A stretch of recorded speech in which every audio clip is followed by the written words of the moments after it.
আমরা অধিকাংশ মানুষ কেন এত কষ্টে থাকি? কারো ভালোবাসা পাওয়ার জন্য কি কষ্টে থাকি? অবশ্যই হ্যাঁ, আমরা ভালোবাসা পাওয়ার জন্য কষ্টে থাকি। একটা কথা কি কখনো ভেবে দেখেছো, আমরা কি নিজেদেরকে ভালোবাসি? নিজেদেরকে বুঝি? খারাপ সময়টা যদি নিজেদেরকে ভালোবাসতাম, খারাপ সময়টা যদি নিজেদেরকে বুঝতাম, তাহলে অপরের ভালোবাসার প্রয়োজন হতো না। এই অপরের ভালোবাসা পেতে যাই বলেই কষ্ট পাই।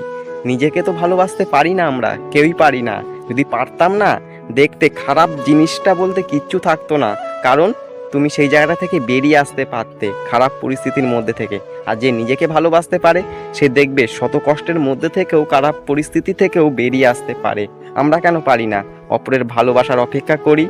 সে অপর যদি ভালো না বাসে, কারো মনের ভেতরে কষ্ট থাকে, কে ভালোবাসলো না বাসলো, নিজে নিজেকে ভালোবাসো। কষ্ট বলতে কিচ্ছু হবে না তোমার, দেখে নেবে।